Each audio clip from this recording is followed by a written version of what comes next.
What's up, everybody? You already know what's happening right now. This is where you get your students' intel, student thoughts, a lot of good feedback, a lot of good discussion right here. Got Jason Watkins, Hall of Fame College Football Podcast with the coach. Shout out to Coach Roy Ball. Then we also have Chris Mason here, Mr. Students 360 himself. Go check out the Patreon. I always got to do that quick plug real quick. Then obviously me, Horns Down Podcast. Like, subscribe, do all those different things on all three channels. We're here every Thursday night, here around about 8 o'clock. And tonight, fellas, we are talking about this Auburn game, this Auburn matchup that seemed pretty testy on OU Twitter. It's been some back and forth. There's been a lot of talk. Obviously, the biggest storyline out of this game is that Jackson Arnold returns to Norman. So I think with that being said, we could jump right into it. Obviously, there's something that just dropped, and that I think a lot of people will finally have a bit of peace of mind about the whole injury situation. So, Jason, I'll let you take over. The injuries. This is going to give us peace of mind. Is that what we're talking about? It's better than yesterday. I guess it is better than yesterday. So yeah, let me go ahead and drop it into in here real quick. It was there just a second ago, but I'm moving shit around the wrong stuff though. All right, here we go. All right. It is better than yesterday, I guess, huh? Still got your first half out for our Mason. Hope everybody can see that pretty good, but showing Jeremiah Newcomb. We pretty much knew about the other stuff, but out first half for him as well. You still have Giovanni Gibson and Eli Bowen on the doubtful list. But questionable Isaiah Dent and Marvin Jones Jr. Probables, that's a lot of guys that are the probables that weren't there yesterday, right? So Zion Kearney, Contez Lewis, Danny Okoye looking like he's going to be back as well. Fabechi Wiwu, Michael Fasusi, and of course, is that Michaela? Yeah. So, yeah, I'll kind of pass it over to you there, Mr. Mason. Well, yeah, I mean, the Jeremiah Newcomb thing is a little bit of new news that's kind of got out. Apparently, he's hurt. He may have to have some season-ending surgery. Got that from the OU Insider podcast. I hadn't heard that. Obviously, the three other offensive linemen that are out, we know that Troy Everett's out for the season. We know Jacob Sexton's probably not back until like Ole Miss, something like that. Jake Taylor, I don't know really how to describe what's going on with Jake. I think he's just trying to get through the year, be part of the team, and be before moving on, outside of football. Giovanni Gibson and Eli Bowen, I think it's looking like the plan always has been to kind of keep them out through the bye week and then get them some reps for Kent State so that they're fully ready to go for the Texas game. I know sounds like OU's sticking to that plan. Isaiah Dent, as we know, is coming back from a knee injury. Sounds like he's practicing, Jason. But obviously he's coming back from a knee injury. We need him back. Need him to get him going as much as possible. The Marvin Jones Jr. thing is probably the most surprising thing coming out of the Temple game. I didn't really pick up that he got hurt. So I'm not sure about that, but obviously Zion Kearney, Keontae Lewis looks like he's making his way through concussion protocol to be able to play. Danny Okoye, they kind of held him out of the game on Saturday, so I think he's probably ready to go and should take advantage of this opportunity. And then Weiwu, Fasusi, and Makala are really the three big ones because obviously Weiwu is Makala's real backup. Yeah. So, you can put in EPL and Foje at guard for Weiwu, but we don't really have a third center beyond Gunnar Allen, you can play Gunnar Allen against Kent State if you need to keep guys, off their ankles in 2 weeks. But you can't have him really playing against Auburn. So having both of those guys as probable, they were questionable last night. So I think that's a huge thing, especially if Fasusi can go at left tackle. That gives you Howland as your swing tackle to be able to play and give you some depth there.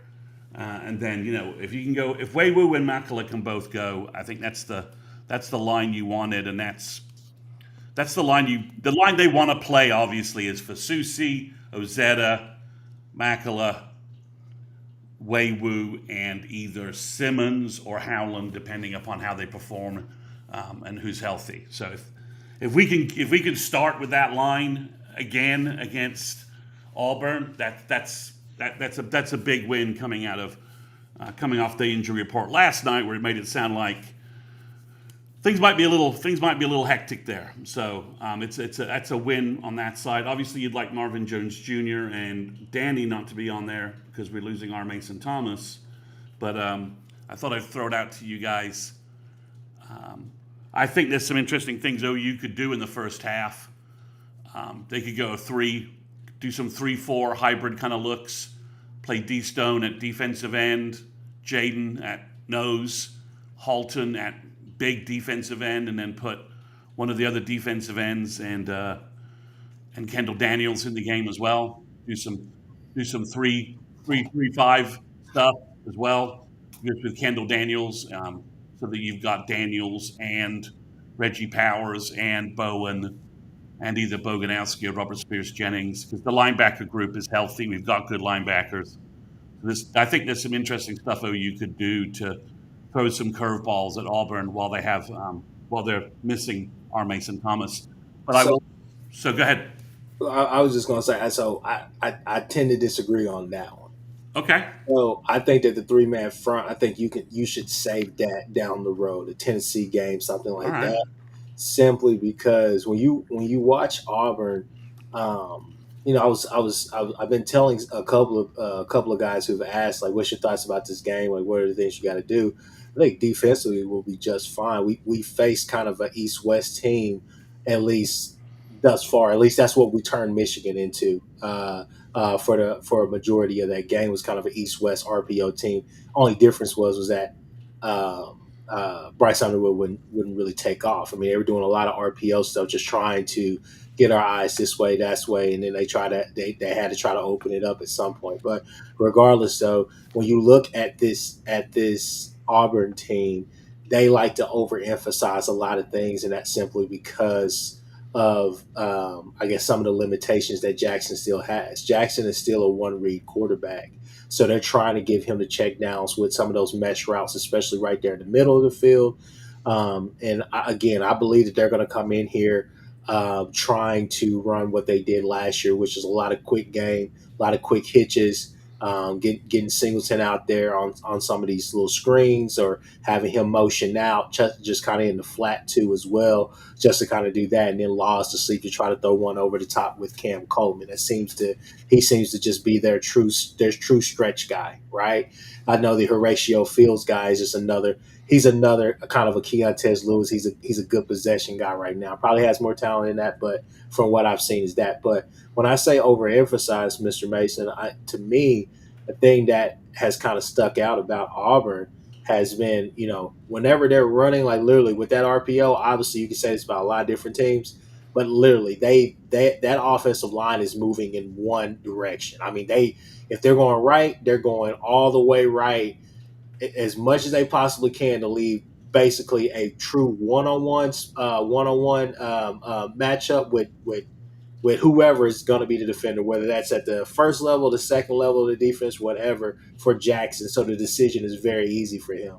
You go and watch that game that they just had against South Alabama, and you see the offensive line, the entire team is basically going over there. And it looks like it's going to be a screen. It looks like it's just a simple motion route, simple motion and drop off in the flat.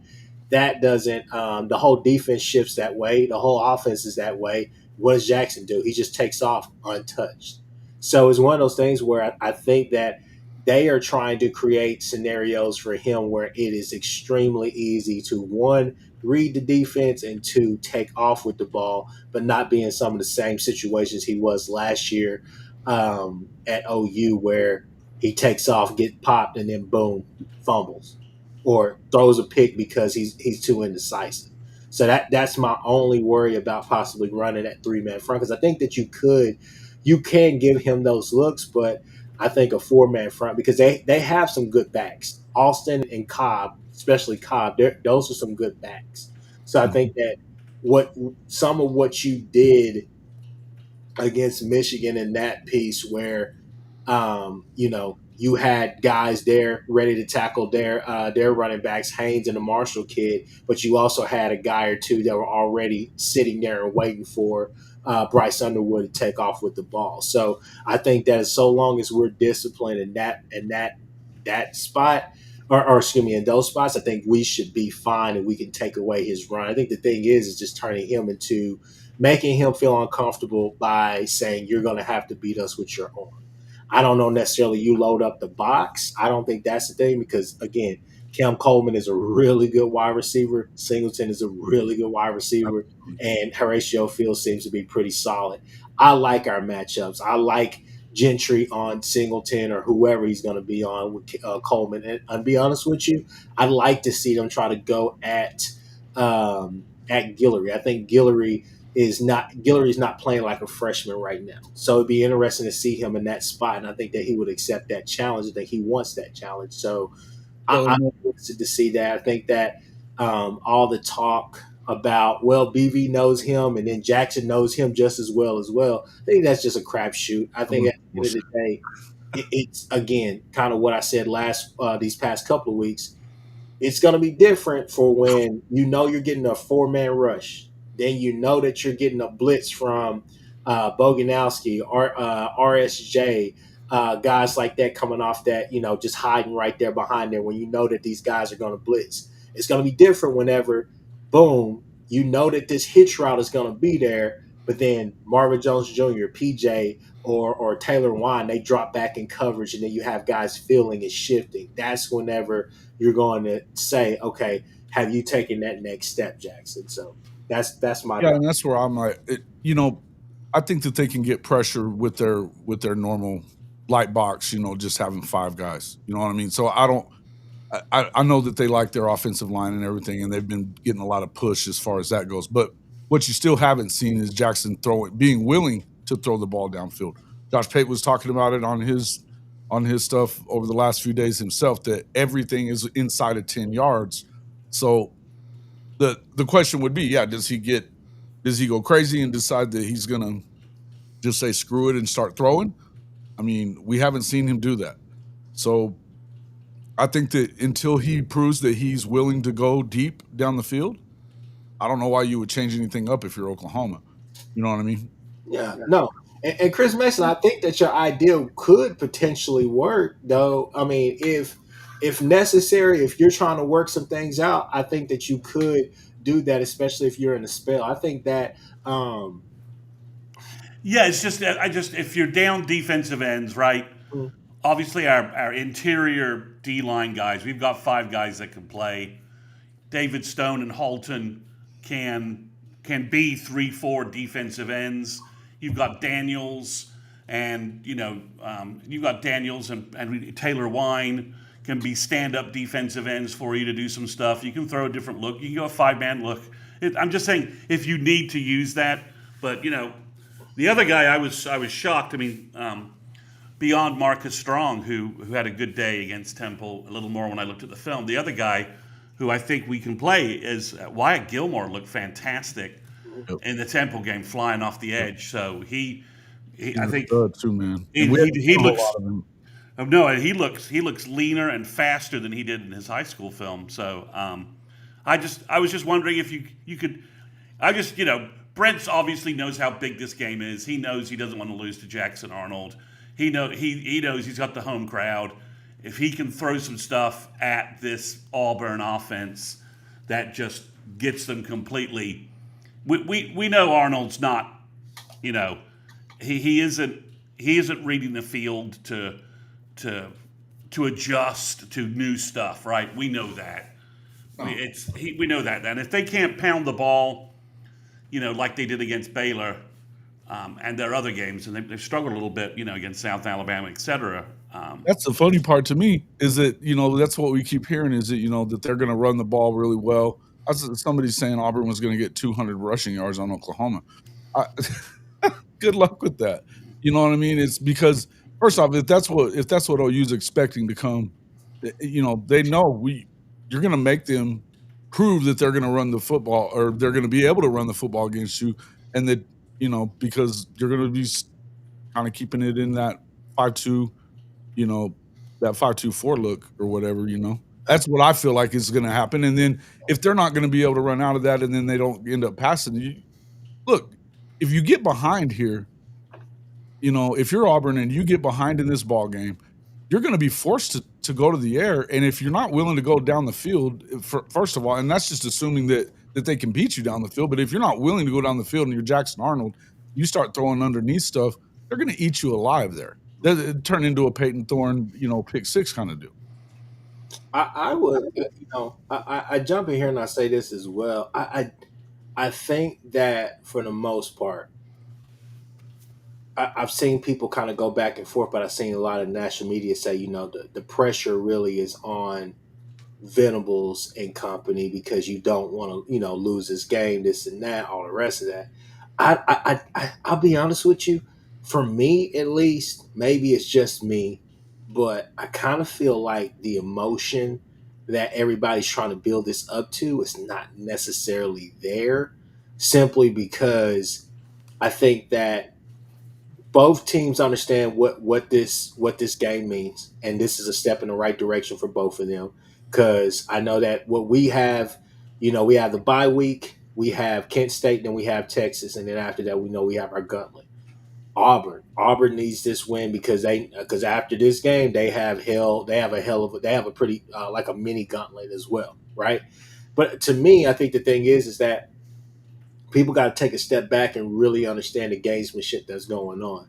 Obviously, these are the storylines that the media is throwing. We know we talked about it, this and that. We said, OU needs this win.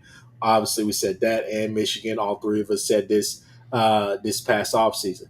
But for me, I just don't see Hugh Freeze putting Jackson Arnold in that type of moment right there, and putting all that pressure on him to go out there and try to single handedly beat OU, right? Not Because unless he has to, unless it's forced on him. unless it's forced upon him to make these certain plays or whatever Correct. the case may be. Correct. So, I mean, the thing is that some of the indecisiveness, some of the, hell, last year, the play against Tennessee where he throws that backwards pass or whatever, he did that literally last week. So some of those things are still there. The, taking off with the They did ball. it against Baylor too. They recovered that one too. He's handling the ball. I mean, he's handing the ball off an awful lot more with his running backs, but at the same time, it's one of those things where some of those things start to creep in. So it's a game where I think that if you get some hurries and you get a couple of sacks or two or whatnot, kind of turns into a whole Landry Jones situation. We all know Landry Jones was amazing until he started hearing footsteps. His feet got happy. He started trying to leave the pocket early. He started trying to do certain things that just like, what are we doing, right? Just want to thank Sooner Legend Podcast with a super chat real quick. $10 super chat from Sooner Legend Podcast says stay away from toxic. Please. It will have you thinking that that if we don't win this game, this is the end of the road. So no, I mean the whole thing is that when you go and watch them, I think that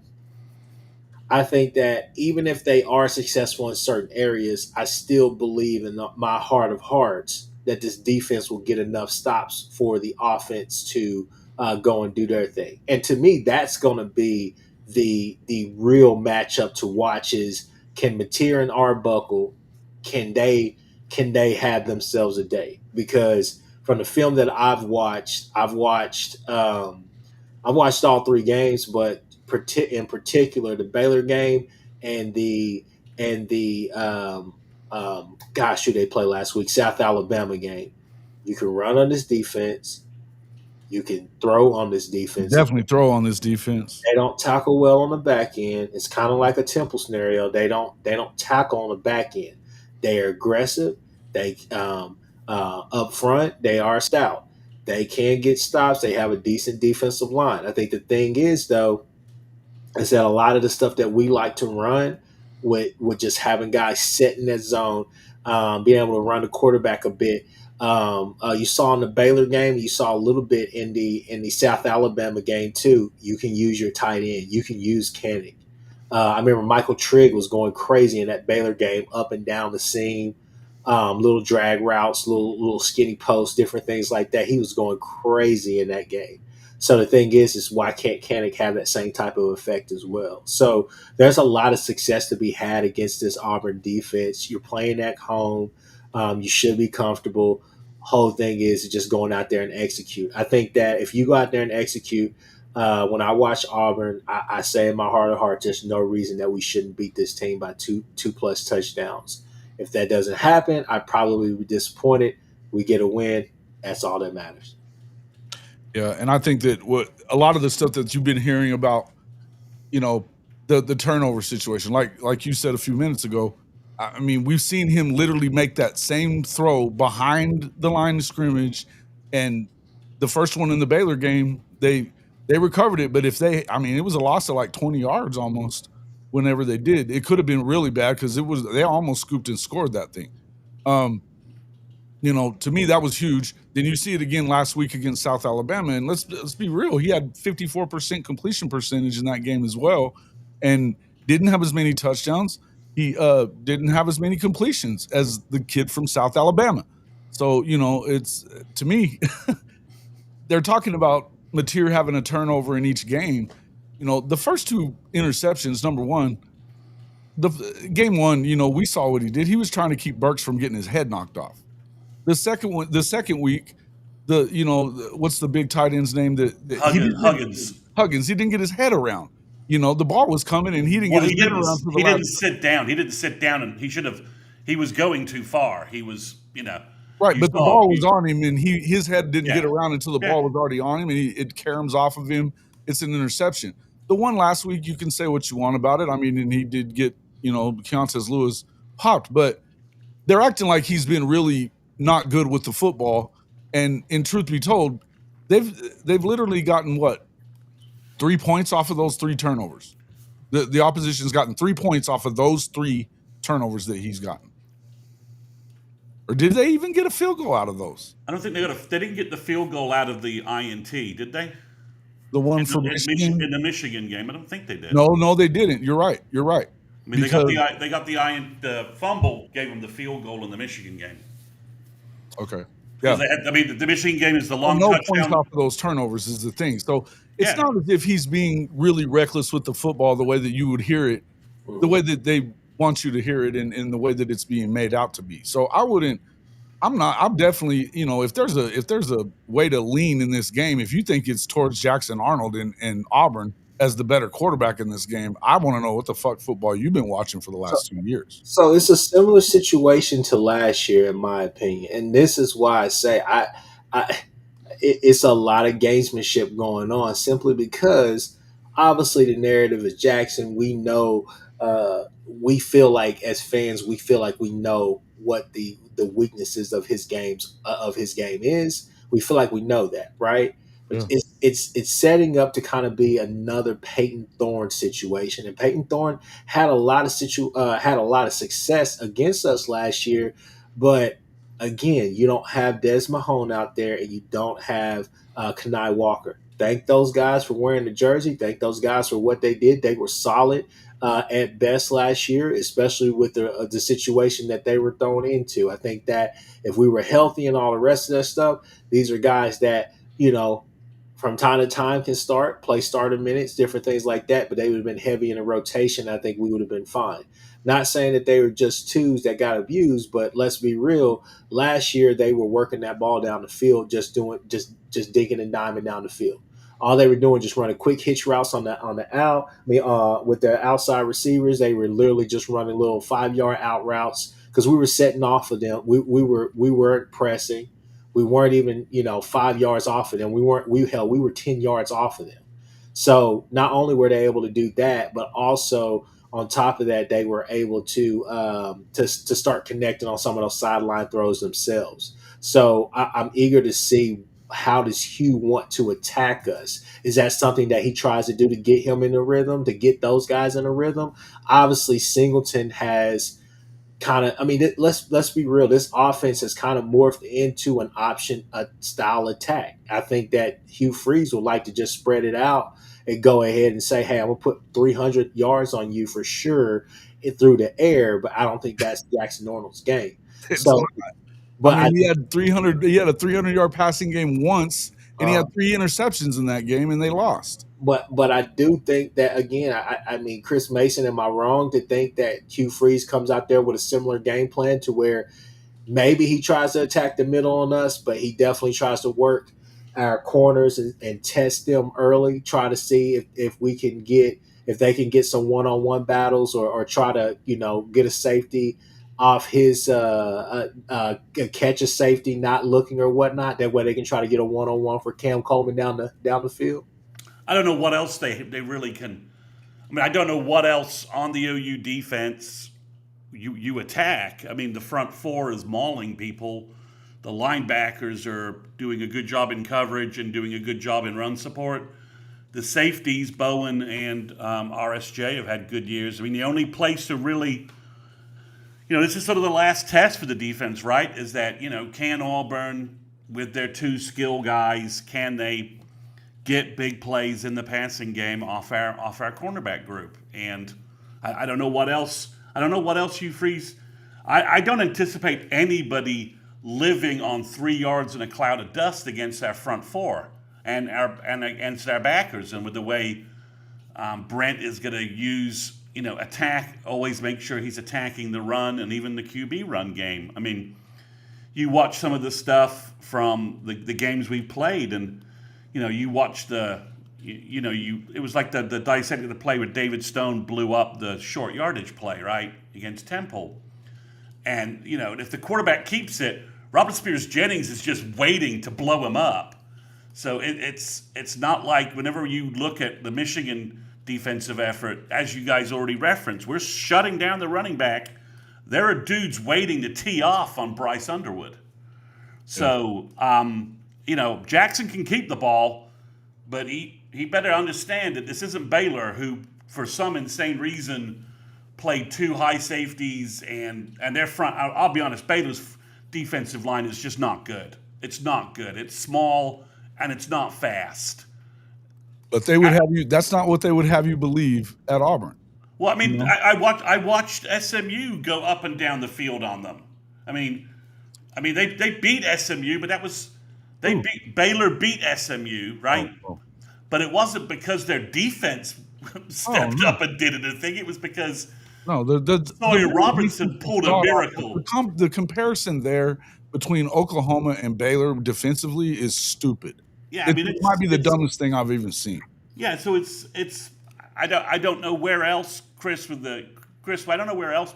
I don't know where else they go. I mean, no one's gonna. I don't think anyone's gonna have a lot of down over down success against us. PJ, if he has to play, is playing the run really well, and he will tee up a quarterback as well. I mean, he's playing very physical. He's not playing perfect, but he is playing so much better, and he's a physical freak. I just don't see where else Auburn has to go other than we're going to have to cut Arnold loose a little bit, and he's going to have to test our corners. Now, while he's doing that, we could see Peyton Bowen jumping in front of some passes and getting some pick sixes. Kendall Daniels deflecting some stuff, especially if they try over the middle. I don't trust Arnold to throw over the middle. Really, I wouldn't. So I don't know what else. If our D line wins the O line game, which they've done so far, and I'm not hearing that Auburn's O line is some Joe Moore Award winner, and if they are, then they haven't been proving it this year.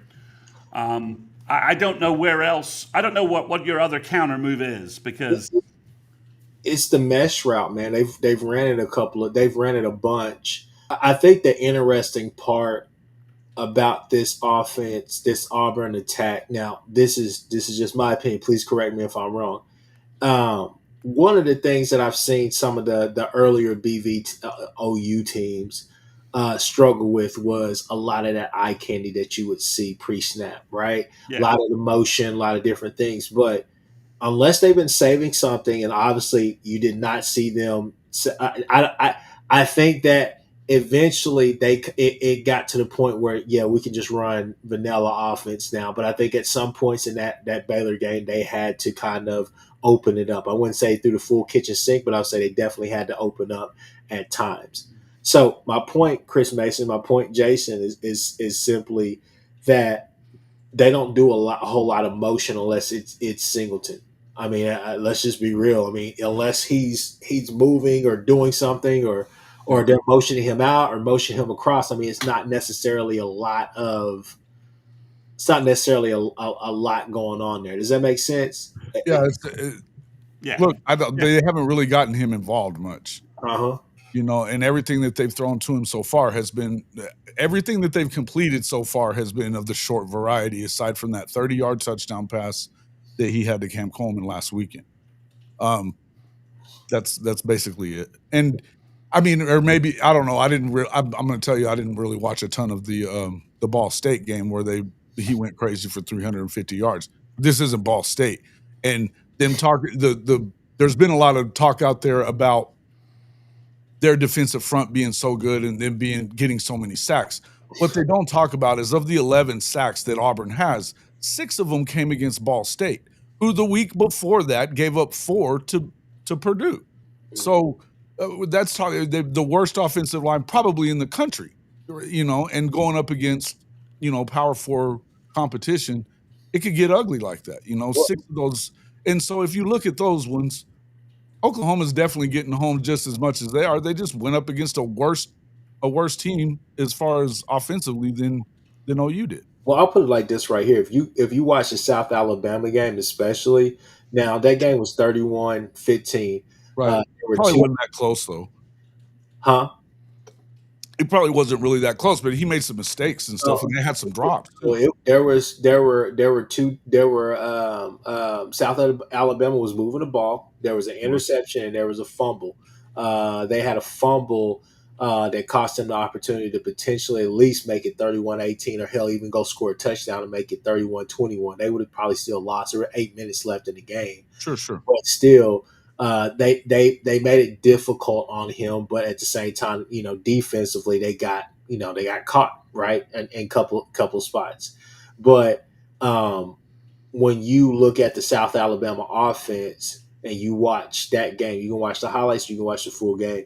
That gives you hope that the fundamentals of this offense that Arbuckle is running, you can have a lot of success on that. The inside run, running at that, running off of your tackle, that seems to be pretty good. That seems to work. You can run some screens. You can run a lot of what you've been running. Some of what the Temple offense, what you saw against Temple, you could run a bunch of those things against this team. You can catch them slipping with the again some of your quick game, but also what hurts them is that having guys like a Keontez Lewis or Deion Burks, having explosive guys, but also having guys that know when not to. I don't need to make the big play. I just need to become a possession receiver so I can move the sticks, right? Staying in short yardage distances or whatever is going to help us. If we can establish some sense of a run, I'm not asking for 100 yards from Blaylock this game, but if we can establish some sense of run and have a decent day on the ground, obviously I would like to see us not have to use material a lot. But even with that, if that's what it takes, and that's what it takes. But at the same time, if we can establish some of the same things that some of these other teams have, they haven't played all the way vanilla. And again, if you're playing vanilla and all the rest of that stuff, some of these teams have looked pretty good against you. But again, Baylor and South Alabama, they tend to have a lot. They had a lot of success. It's just the fact that at some point Auburn wore on them. Yeah. But here's the thing, and I mean, we're talking about, we'll get into that in a second. But, and that's the other part of it is, look, I said this before, and I'll say it again. The secondary here, they gave up. If you want to talk about the Baylor game, you better talk about what you gave up to the Baylor quarterback through the air. 400-plus passing yards. The secondary stinks like homeless shelter butt. It's bad. There ain't nothing good about it. So if we're going to talk about where, that's a huge deal that, you can say that Mateer's put the ball in harm's way if you want to. He's also been throwing he's thrown more touchdowns than J.A. has. and he's rushed for just as many on the ground. But you're going to have to stop Oklahoma from getting the ball down the field, and I think they probably open it up and send it that way. I mean, I think you open it up early on. You put it in a situation where now, you're not going to run the football on them. But if you can go out there and even get a 10-point lead, now all of a sudden, Jackson Arnold has to throw the ball. When that happens, it could turn ugly, and I think it is going to turn ugly. Yeah, the craziness coming from the Auburn fan base is wild to me. It's just wild to me to think that Oklahoma's the same programs that you've been playing so far. It's hilarious to me. No, I mean it just one of those things, man. At the end of the day, Hugh Freeze is a good coach, and last year again, I think I can speak for all three of us and say we were all shocked with the game plan that he came out there with. Nobody thought that he was going to throw the ball as much as he did with Peyton Thorne. And on top of that, Peyton Thorne did not look that bad to start that game. So there were times where he finally looked the part, and until he didn't. Until he didn't. And well, I mean, that was a stupid play call too, right? I mean, you also had a bunch of 3-and-outs for Oklahoma too that made it look a lot worse than it was. Go ahead, sorry, Mr. Mason. I was just looking back at the game last year, and Peyton Thorne bombed our secondary a little bit last year on their touchdown, and their drives were quick strike home runs. When they had to grind it out, they ended up, they had 2 long drives where they gave it up on downs, which is basically a turnover. And we all know the Kip 6. I mean, why he just didn't run the ball and punt on that play? Run the ball. If you get a first down, great. If not, just punt the football. Make Mike Hawkins with his offensive weapons of Hester, Jaquez Petaway, and Bauer Sharp, make him drive the field. Why they didn't do that. But yeah, I mean, I think again, this is, I just don't understand. I don't see. I mean, first off, I live in Atlanta, so let's just get something really clear here. Let's just remember Auburn is the Cow College of Alabama. Okay? So everything you know about Aggie Cow colleges, and it's in lower Alabama. Okay? That's another part. So if you don't understand the geography of Alabama, there's Alabama, and then there's lower Alabama, and then there's the Gulf Coast, right? And Auburn is in lower Alabama. Okay? Stop it. They're the Cow College of Alabama. So you take everything you know about Cow colleges and then multiply it by the fact they're in the marginalized part of Alabama. And so obviously their fan base are completely nuts. I mean, come on. I mean, it's like OSU fans who've had to watch OU win 13 national championships over the last 15 years. I mean, they're Alabama, even if they were sane before, Bama's success has turned them into some. Oh yeah, they're Okie light. I mean, they're just unhinged. So yeah, that's Alabama. That's some perspective on Auburn for you. I mean, they're the Cow College of Alabama. Of course, they're just completely nuts and deluded. Yeah, and like claiming 4 new national championships or 5 or whatever it was. 4 yeah, new one of them they went 6-3 and 6-3-1 in 1914. Mm-hmm. Give me a break. So yeah, I mean they are, and that's a clear syndrome. They are, and of course Saban and Alabama have basically knocked them around for 15 years. So that hasn't helped. They weren't sane before that, and that certainly hasn't helped. But yeah, I mean if this game is in Norman. Preseason, just think about this for a second. Before the season started, people were worried about them going to Baylor, getting the shit kicked out of them, and whether or not they were going to have to fire their coach right away. Yeah, I mean that's what they're. Let's remember that Baylor game. I mean, Arnold played well, but it was the kickoff return that put them up by 2 scores that allowed them to get some distance to handle the fact that in the second half they had multiple turnovers that were not forced turnovers. They were they turned the ball over and didn't. Yeah, Robertson. They moved the ball as much as they felt like doing it. Yeah. For Baylor, they outgained them on the ground completely. It was the turnovers that killed it. And it was the special teams touchdown. And let's remember, and Aranda, I was talking to my buddies who were watching the game, and they were like, "What the hell is he doing?" They want to run the ball. Auburn doesn't want to throw. Why is he staying in 2 high safeties all game? All game. I mean, and his D line. I mean, you didn't even make them show you that they were going to beat you. Yeah. with this vaunted wide receiver core that hasn't done shit yet. You didn't even make them prove that they could do it. Well, I mean, we know Brent is not going to be like, oh yeah, I'm gonna drop 7 the entire time and let you guys run on me all game. That's not happening. We know that's not happening. That's not the way Brent's going to defend us. So this game comes down to our offensive line giving Mateer enough time to throw the ball and make big plays in the passing game. And if we could get some running game consistency, that would be great. If Blaylock could find a couple of holes and make some big runs. And also, that Temple run by John Mateer. And if you remember, there's been a lot of times I've watched what OU's doing, and Mateer keepers for big yards has been there a lot that he didn't do. Not so much against Michigan, but the other guys we played. So I wouldn't surprise me if John doesn't, and that's part of my prediction coming up. If John doesn't break a couple of there's some seams there.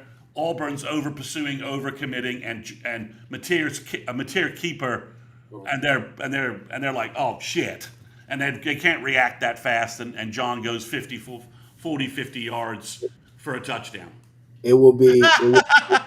It's gonna be good. Are you gonna don't?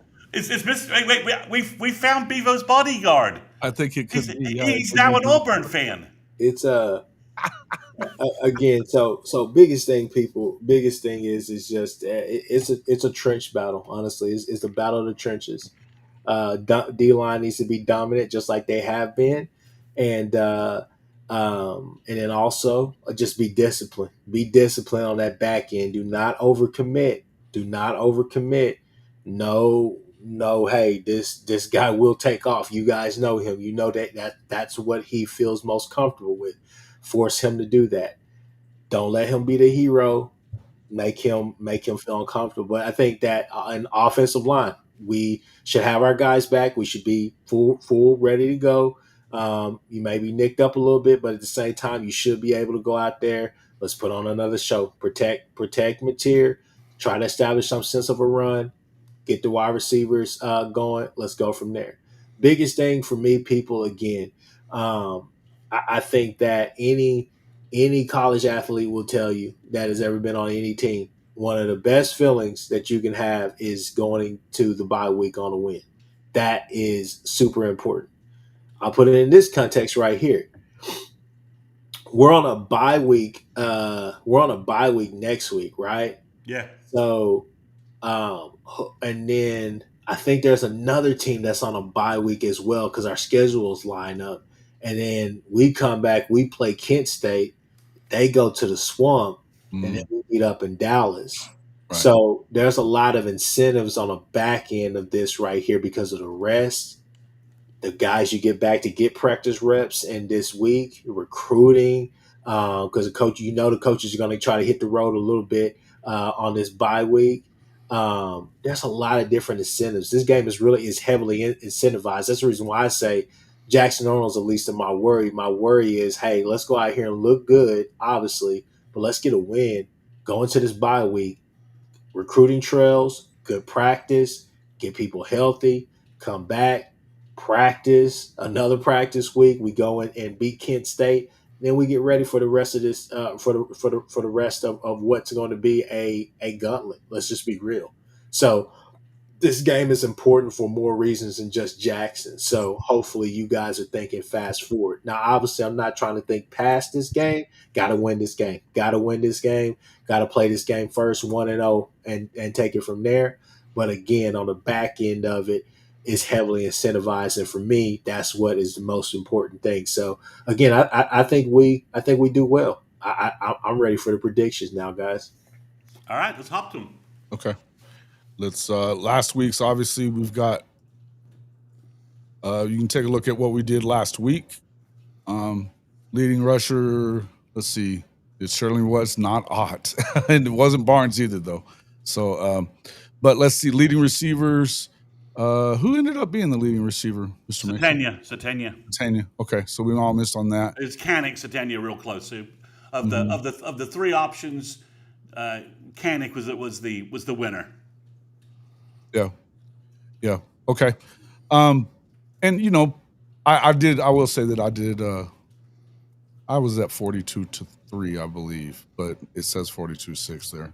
I thought I was right on the money, but we did expect them to kind of go in and do what they were supposed to do. Let's move to this week anyway. Yeah. All right. It's not Temple, obviously, and it's not Michigan there either. I got in here about 20 minutes before we started this, so I screwed up this deal too. But anyway, go ahead and that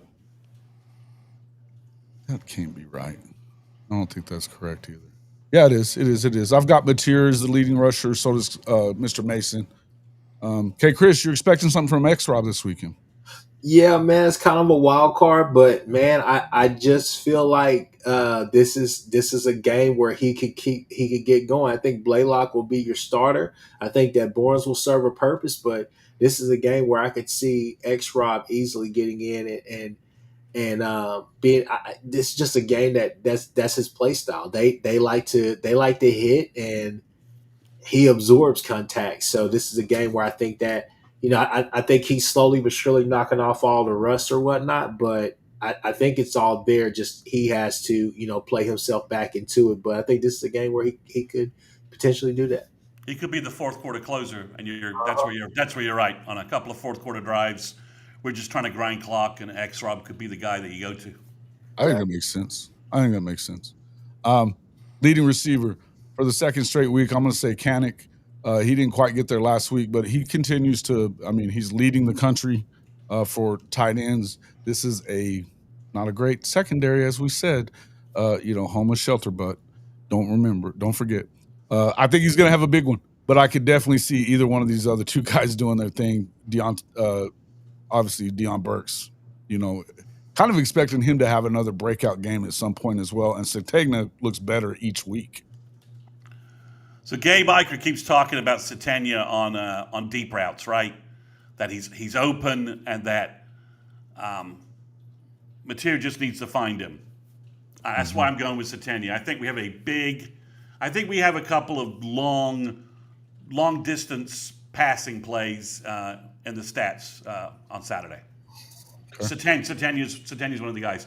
By the way, the Kanik recruiting note. We got to get a quick recruiting note in. The Kanik thing is starting to have an impact in recruiting. There's a top tight end who should be on campus this weekend, and you can't tell me it's not due to the fact that he's seeing Kanik getting the ball and Kanik being the leading receiver among tight ends in the country. Yeah. Okay. That makes sense.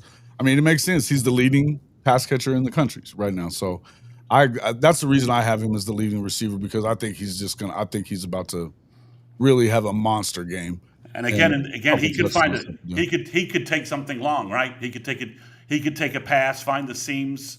I mean, Trigg was, as Kchris said, Trigg he ate them up, and maybe he runs through a bad tackle and he houses something. Yeah. And okay. Anything you want to say about Burks there, Kchris? At first I picked Kanik, but I think that Burks is gonna. I think he's due for another big day. I think that he's going to find himself having a really good day that weekend. Just leave it at that. Okay. Will Mateer pass for 300 yards? You're the only one that said no to this one. Man, I'm be honest with you. I think that I think he gets close, but I think this is a game where reason why I think it's addition by subtraction. I think that he gets his legs going a little bit in this game as well, to where he's able to have probably 40, 50 yards of rushing at the very least by himself. Okay. All right. Let's see. So, and I think it's a game of field position too. I think that we force a shit ton of punts, and I think that we may be in some short yardage situation. We may be in plus territory a lot off those punts as well. Okay. I feel like still, again, with this secondary, I don't know that. I mean, I see him kind of getting over that number, but I could be wrong there. I see what you're talking about for sure. Will they have a 100-yard rusher? None of us seem to think so. But I almost said yes to this because I feel like I feel like things could get going, and you might end up seeing somebody break a long one. Torrey Blaylock obviously being the first 100-yard rusher for Oklahoma last week. That was great. And I think that, having him on the show or having his dad on the show the other day was pretty cool for us. So it was awesome to get to talk to him and everything. But man, Torrey Blaylock has looked fantastic. The concern out there about Jaden Ott it should be none, because this guy he looks fantastic. And honestly, when you look at what we saw a little bit more from X-Rob last week, but I mean, Javonte Barnes has looked good as well. I think that the room itself is, they're not blowing anybody out off the charts as far as their numbers are concerned, but it looks better all the time, Yeah, I mean, and here's the thing right here. Here's the plus, Sooner fans. I would say this. Um, we had a 100-yard game, a 100-yard rusher last game. So shout out to Torrey Blaylock, because I know we've been wanting that for a while, right? Yes. But at the same time, you've been put up really good rushing numbers by committee. That includes obviously Mateer, but at the same time, you've been putting up really good rushing numbers just by committee. It'd be nice to have that one guy, but for now, I think we're fine with it being by committee. Okay. All right. Let's see. Well, a 100-yard receiver. We all think there's going to be a 100-yard receiver. So obviously, we're looking at those three guys up top. There could be other ones as well. It was good kind of to see, that you're seeing different guys getting to get in there, and he spread the ball around to a lot of different receivers.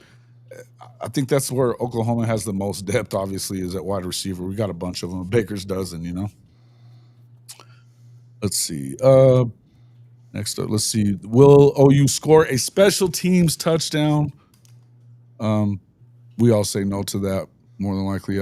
I mean, I'm still waiting for Satana to run one back, though. It wouldn't surprise me if he did. Defensive touchdown. Mr. Mason, you've got it. Yes, I do as well. We just expecting that to come this week for sure. I'm expecting Peyton Bowen to pick something off. Jackson is forced on a 3rd and long to throw into coverage, doesn't look off the safety, doesn't read what's going on, and Peyton picks his pocket. Yeah. I mean, and that would be something, being high school teammates and all that stuff. Yeah, exactly. So he knows Arnold backwards and forwards. So, and it's a function of pressure too, right? Second half, OU's up, Auburn's pressing, RMT's flying off the corner, and Jackson has to make a throw, and he makes a poor read, and Peyton picks him off. Takes it back. I could definitely see that happening. And you know what else I could see? A Kendall Daniels scoop and score, knocking the crap out of him, or just looking like he's going to, and J.A. crapping the ball out, and then getting picked up and him running it in. By the way, props to Atlanta Falcon Billy Bowman. Yeah, first INT. He's having a great rookie year already. He's got a sack, an INT. Yeah, they love him in the ATL. So. They should. What's not to love? Yeah. So does OU have an offensive play over 50 yards? We all expect that. I think that with the secondary being what it is, I could see multiples of that. Defensive MVP, Marvin Jones. Kchris, tell us why. Well, hopefully he's healthy. So no, I think he plays, and I think he just.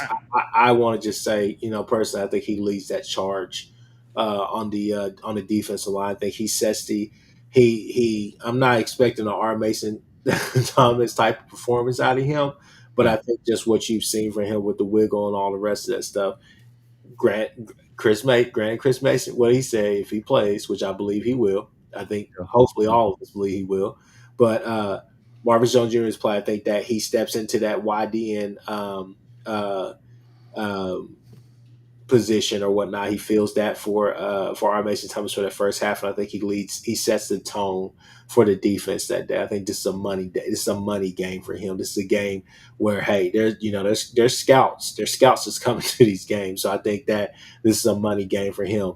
Just like Kendall Daniels, but I think that he helps lead the charge and establishes what we're trying to do, force Jackson Arnold into predictable situations. But when he takes off, he's not leaving untouched. Yeah. Okay. All right, and then you've got Jaden Jackson, Mr. Mason. Yeah, I just think Auburn wants to run the ball, and I think Jackson is the anvil that smashes the Auburn running game hammer. I think that's. I mean, if Auburn, I just don't know how Auburn wins this game if they can't run the ball with some modicum of success. And I think Jaden Jackson's a guy that they have to continually double, which opens things up for other guys. And he's just a force. He's playing better and better every week. Right. Yeah. And True Okie says Gilmore's my sleeper to have a big impact on the D line against Auburn. Yeah, Wyatt Gilmore. He was on that list yesterday as a probable, or I think it was as a probable. So I didn't really notice if he was still there, but he's off the list. He's off the list. He's off the list now. Yeah. Okay, cool. So we're expecting him to play. Yeah, and with me, I've got Kendall Daniels because, as I said, I think that they're going to put a lot of pressure on him, and backwards pass, some kind of fumble that you can see. Hey, let's not forget he's got 2 fumbles this season. They have recovered both of them, but if you're counting at home, that's 3 more games. So he had 13 games as a start that he started at Oklahoma. He had 12 fumbles. He's added 2 more in 3 games. So 14 in 16 games as a starter, 14 times he's put the ball on the ground. That is a recipe for a turnover to happen this weekend. I wouldn't be surprised if Jackson Arnold was in the fetal position in the locker room after halftime. And it ends up being 35-3, as I say, at the bottom. Jaron Kanik, for me, I already said that. You guys both have material. You're expecting a big game from the Oklahoma quarterback. Yes. I mean, I'm expecting him to do better than Sawyer Robertson. Okay. Better receivers, better offensive line, better defense supporting him. Yeah, absolutely. Okay, Chris? Yeah. I'll jump in here and go piggyback off of what Chris Mason said, and then also go to my final score, which is I'll spot them 13 points. I think they get that probably. I give them a first half touchdown possibly, and then after that, I think it's kind of field goals after that from that point on. I mean, at the end of the day, people, I think it's still the thing of no matter if Jackson's there or whatever case may be, and they've had to kind of adjust their offense to him. I think at the same time you still have some familiarity there. You went into Jordan Hare last year with a handicapped team, figuratively speaking and literally speaking, you went there with a handicapped team. Right. So I think that you're coming back into this game environment at home, and you're better equipped to handle it. So it's just one of those things where we hear about how, you see it, how finesse this offense can be, but they want to be physical too. So it's one of those things where excited yet again to go out there and see Arbuckle and Mateer put up some points and put up some good game film. So I think Scott Walker has that's a decent score as well, 24-13. For me, I'm going to go 31-13, but that's a safe score right there, 24-13. So I went 26-16. And let me explain how we get there is that OU gets a safety, sacks Arnold in the end zone, and Auburn gets there because last year they didn't kick field goals. Instead, they went for on 4th down and twice got busted on it. So I think maybe they'll put a couple of drives together and kick a couple. And their field goal kicker, I think, is he can't be worse than last year. So I think they get a couple of field goals, and I think they get a late 4th quarter touchdown. OU in the 4th quarter up like 26, 6 or something like that. We're just trying to run clock and move the chains. And Auburn, like in the bowl game, the Bob Stoops final game, Auburn scores a pointless touchdown with no time left on the clock. That's one of the weirdest things on Twitter this week. It was bizarre. I'm like, bizarre. Joe Mixon embarrassed you guys, and so did P. Ryan got our rushing record, and you're One of the stupidest things I've ever seen. And you're talking about the fact you scored a touchdown while we were they up. called a touchdown, or they called a timeout to set themselves up to score that touchdown. That's how lame it was for Auburn. Lame. It was a Cal College move, Jason. It was the Okie Light all day long. Epitome of a Cal College move. It was so ridiculous. But anyway, I think they score some garbage points like with no time left on the clock. Pity morale, Aggie-like kind of points. Mm-hmm. That's where I think it goes. I think OU's defense dominates this game, and we're coming out of this game saying I don't think this defense has a weakness. I'm not sure how you attack it and how you move forward against that. So, yeah, no doubt. True Okie asks, do you guys think Arbuckle has completely opened the playbook this season, or does he have more in the tank? I think he's got plenty in the tank. I don't think you've had to do a whole lot in 2 of the 3 games, and I don't know that he opened it up completely for Michigan. I think you've seen some different stuff each week. Obviously, the Michigan game, he came out in an I formation.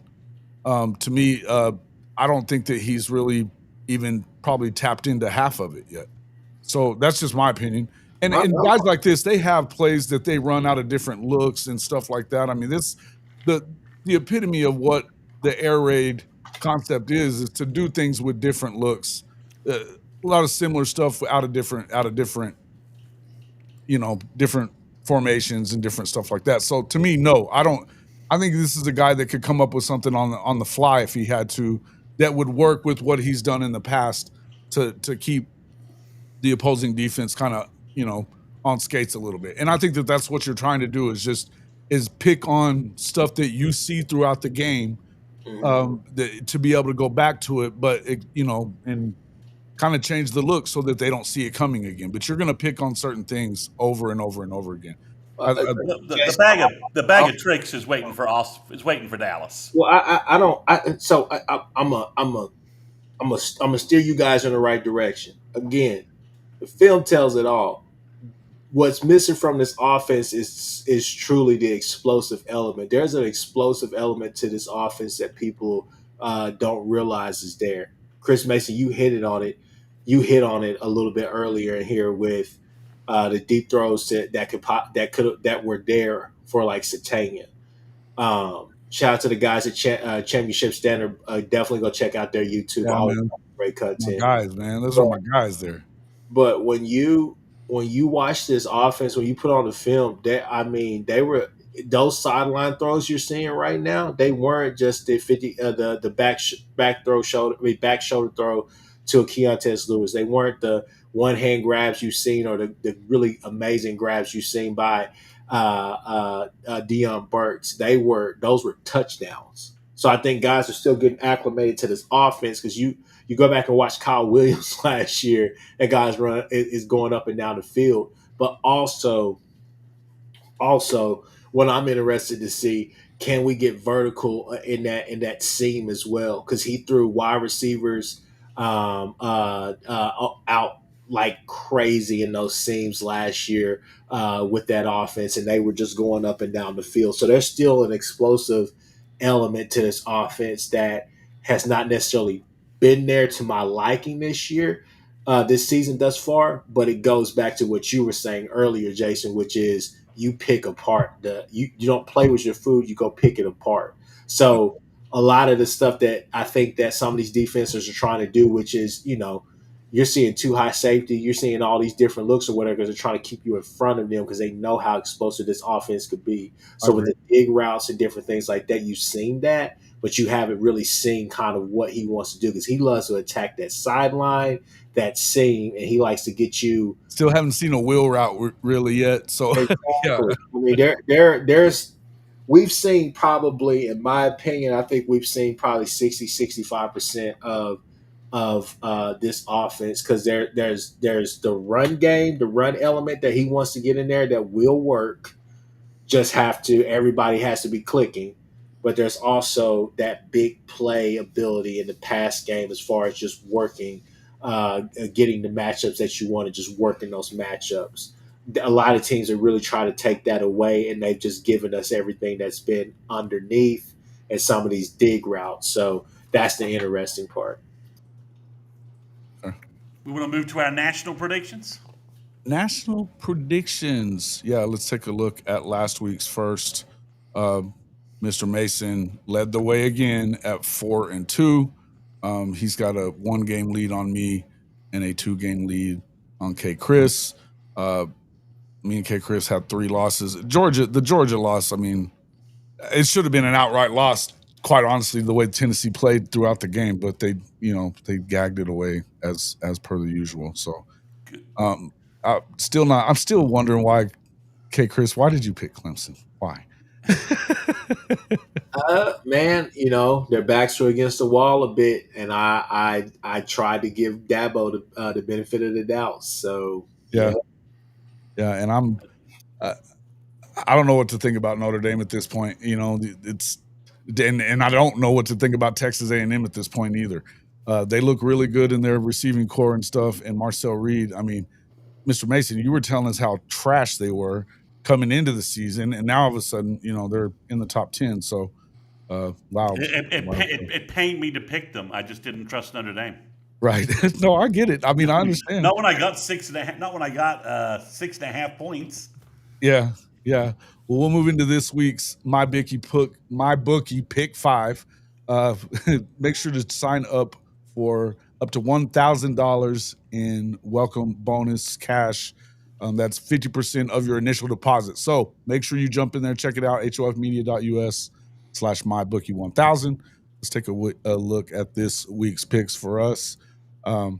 Obviously, we've got, I was building this as we were starting off, so I didn't even I'll tell you the point spreads as we go along. But Oklahoma obviously giving 6.5 still on my bookie.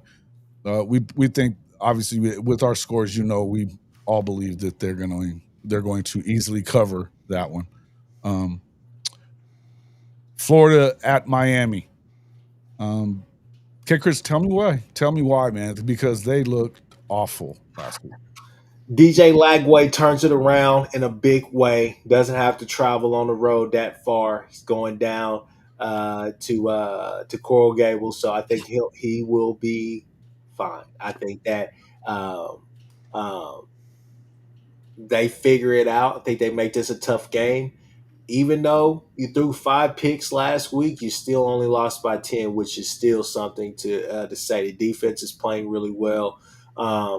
To me, I think it's just a bad marriage right now with the fact that one, DJ Lagway is coming back off that shoulder injury, which again may have been more serious than what we first thought.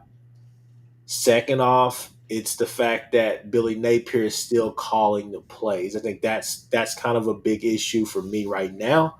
I think that he's got to understand that what he did at Louisiana is not the same as what he's doing right now. These are kind of higher stakes, and I think he's got to open it up more. But at the same time, those two got to trust each other, right? But I think that they have the defense, they have the weapons on both sides to challenge this Miami team. I'll give it to them this week. Do you think they'll cover? Or you think they're going to win? I think they'll cover. I think they're going to win. All right. Okay. Well, okay. Cool. There we go. All right. The next one would be Illinois at Indiana. Indiana giving 4.5 at home to Illinois. Oh, really? Is that right? Is that where I hadn't looked at it there on the road? I'm pretty sure I have that right.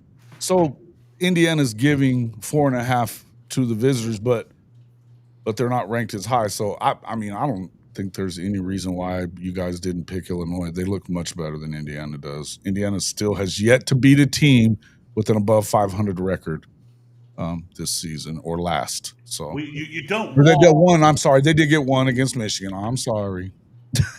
Actually, the line so it is. I'm double checking here. You had me freaked out that I messed this up. It is Illinois at Indiana, and the line right now is actually so it was It's four what and a now? half. It's up to 6.5 now.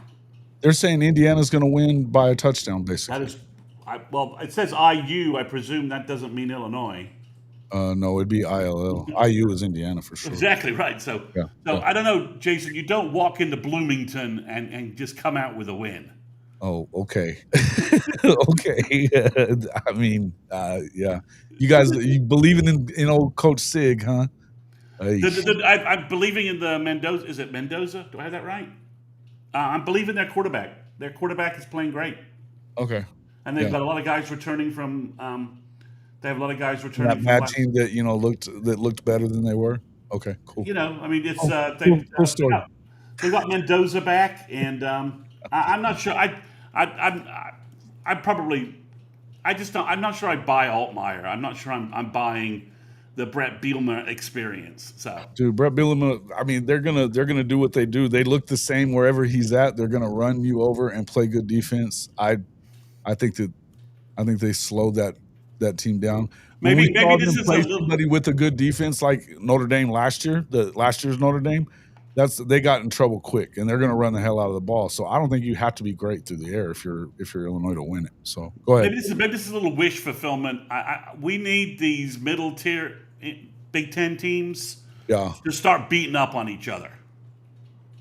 And I think this is a good spot for Illinois to get a loss, then turn around and beat Tebow next week in Champaign.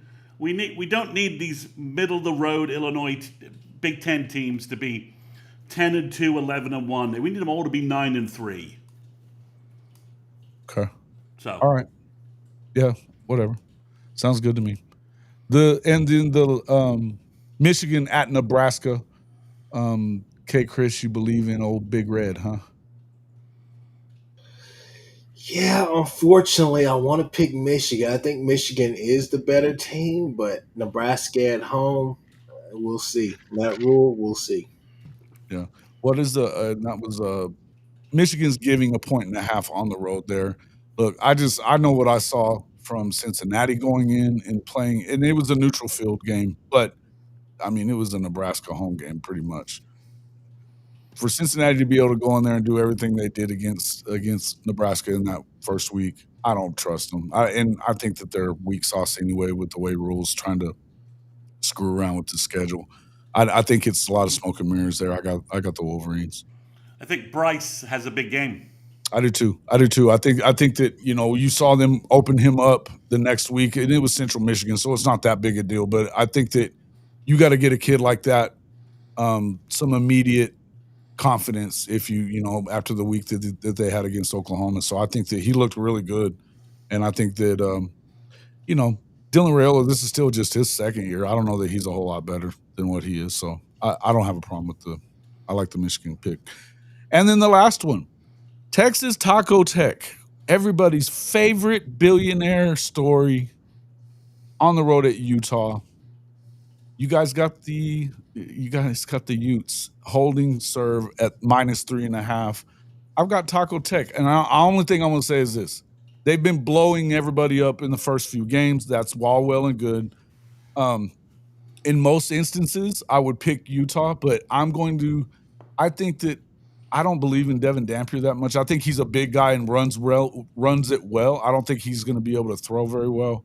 Um, I, I think that if it turns into a shootout type of game, then they've got Baron Morton is better suited for that kind of game. Is why I got Texas Tech. If they lose this week, I will not pick them again. Period. Not so fast, my friend. Stop the malarkey. Cut the malarkey. Cut the Come on, bologna. Cut come the on. tuna sandwich. Cut whatever you want to. That. Jason, now that's just about as dumb as me picking Florida at Miami, but here we are. Utah. I mean, Utah is at Utah. Dampier looks like Utah was he's awful last year, bro. I don't was trust doing his thing. I don't see it. I know that Texas Tech has went out there and bought themselves a D line, but hey, you can buy yourself a couple more inches and still not getting the job done. That's all I got to say. I think the wild card here and why I chose Utah is obviously Texas Tech went out and bought themselves a D line, right? And that seems to be Yeah. their biggest upside. Well, Utah has two NFL tackles, two future NFL guys at tackle. They always have a big interior offensive line. They always have good offensive lines. The new offensive coordinator and the new scheme fits exactly that big O line they have, and I've got the guys to neutralize the Texas Tech defensive line additions. So that's why I went with Utah. Okay. I mean, all I'm going to say about that, I'm not really very.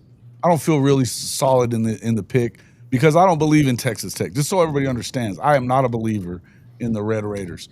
But that being said, I'm not a believer in Utah right now either. They think that they're supposed to be, in the Big Ten at this point. I don't think they'll ever be in the Big Ten, but that's just me. Shout out to Zach McKinnell in the chat there. Don't let Jason lie to y'all. He texted me and said he's putting his paycheck on Jackson. Yeah, okay, Zach. good stuff, bud. Good stuff. No, Zach's our guy. Hey, man, it's the Blue Bloods podcast. You guys should go check him out. They do amazing work over there.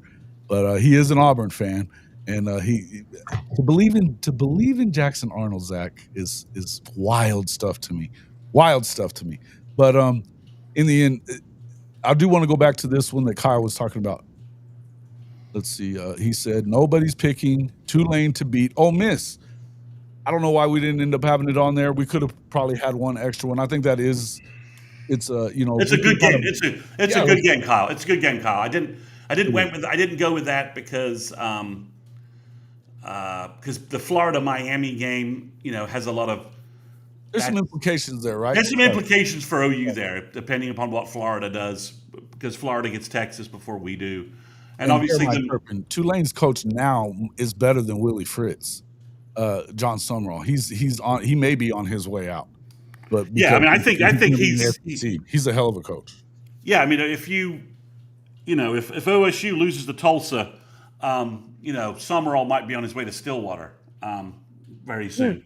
Yeah, I think that's who they should be trying to get. I don't think that's who they're trying to get. No, that's not who they're going to get because he'll be out of their price range probably.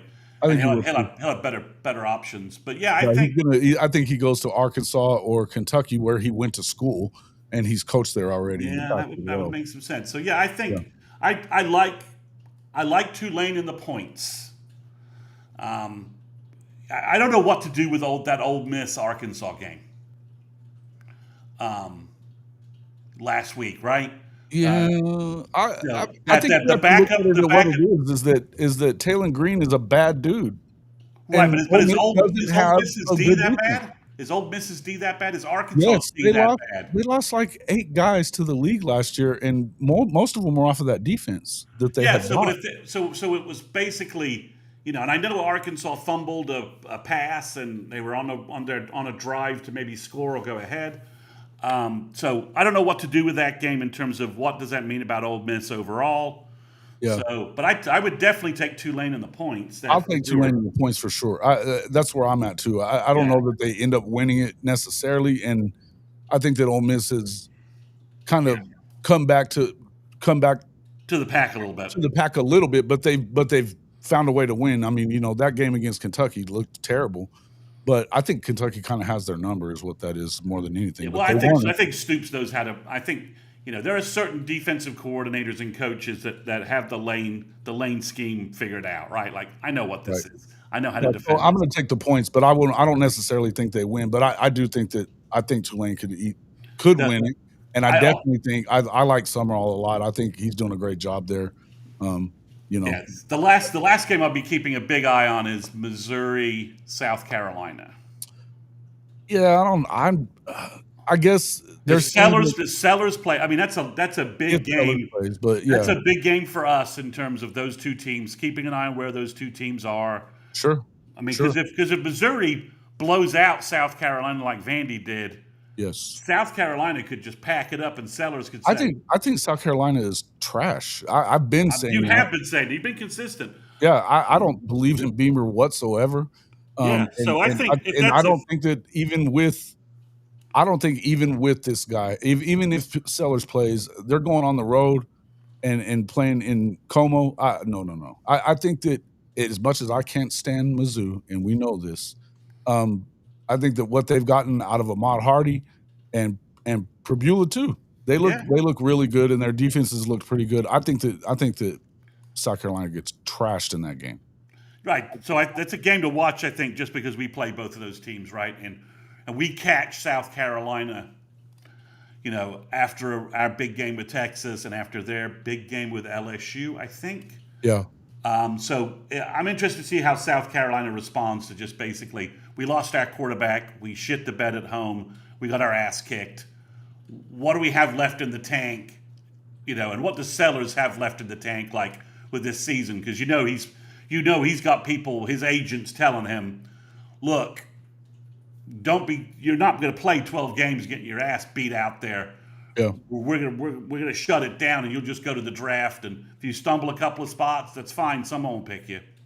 Especially with Lagway, everything else. With everything else, the quarterback draft looks like a mess right now. Right? Klubnik is playing like crap. Nuss is hurt and playing like crap. I mean, I still feel like LSU is going to find themselves. Well, I think he'll get healthier, and I think they'll find their way. But but it's not like they haven't. It's a lot better than we expected it to be, for sure, right? We'll have a next week as a sort of preview. We'll still with no game, but we're going to take advantage of the bye week. We're going to do kind of a quarter of the year review.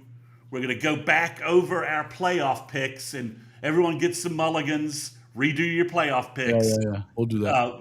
And we'll do that for you guys. Do a kind of a, quarter of the, third of the schedule. Quarter review. poll.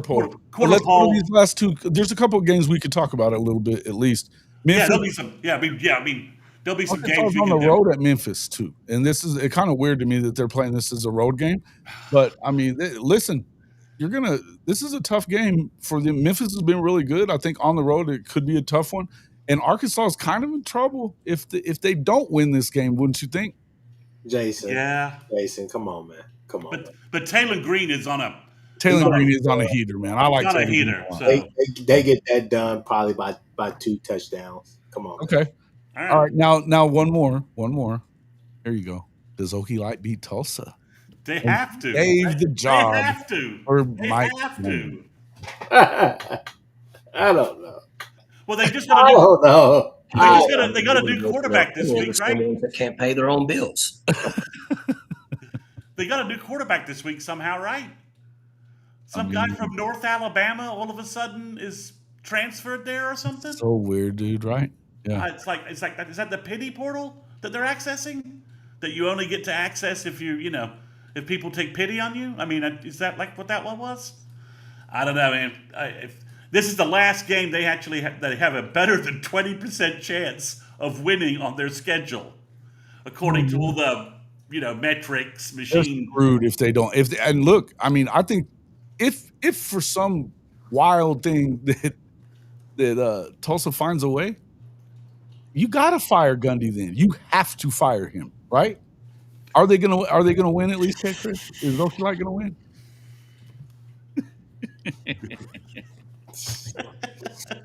People that are negative and voicing their opinion are the same ones that can't pay their own bills. They have to win. I mean, I don't think they can. Can they fire Gundy midseason? I mean, this early? He's not like he's Deshaun. He's not what I said in my column. Let me say this: what I said in my column. You need to fire him yesterday. Well, because here's the thing: if you don't find a way, who the hell are you going to get to come replace him if you don't have some time to work on your NIL thing and come up with something that somebody's going to want, or give them time to say, okay, yeah, I'll come, but this is what we got to have, and then they put that into place before they announce it. I don't think that it's going to help them for the rest of the year. Whoever. You can make either of those coordinators the head coach. It's not going to fucking matter. That's not what I'm saying. I think you need time to go out there and say, hey, we want to bring you in. What do you need for us to bring you in? And even if that's Zach Robinson, whatever it may be, I think that you better go do that, because the longer you wait and the worse it gets, I think that it becomes less attractive to candidates and it becomes less attractive to players as well. Well, I mean, Gundy has like way more equity than Deshaun Foster and the Vatek guy who got pounded by Old Dominion. But yeah, I mean, at some point that you How do. much equity can you have at 0-9 in the conference last year without Big Brother in it? I'm just telling you. I mean, he has more winning seasons than those guys. So I mean, just that's the reality. But I'm with you. I mean, at some point you have to recognize the fact that there are 2 other schools who are already ahead of you making plans. And I know Zach Robinson is who they're banking on to be their savior, but he said that, I mean, apparently there was a plan in place to have him be either head coach in waiting or head coach. But did I get a pick out of you there, Kchris? Or are you just standing there going, I don't know? They win, man. I said that they win. Okay. All right. Well, I think that's enough Okie Light discussion. We'll call it a night. Come on, man. We had to bust some balls a little bit. Come on. You This know, wouldn't be right on Sooner Intel to not talk a little smack about the ugliest. So can I talk some Texas smack real quick? Please. So apparently, this is the rumor flying around, so it's probably completely false. They had a knockdown brawl at practice today because the defense was mocking the offense throughout practice. And they call your team trash. That's what they are, trash. So apparently they had a knockdown drag out brawl. That's awesome. At practice because the offense got mad because the defense was making too much fun of them during practice. Wow. Where did this come from? From a source or for did you see it out there? You say knockdown brawl. You mean fight? Yes. Okay. Offense and defense went completely at it. Love it. In practice. That's what I heard. That could be a good thing though for the Texas offense. It could be completely false too, but I mean, it's too juicy not for me to at least get it out on our pod. Yeah, well, you know. The brand has finally returned. Fuck your brand. All right, guys. All right. Anything else? Appreciate everybody coming in. Make sure that you hit the like button on all 3 streams. We'll see you on the next one.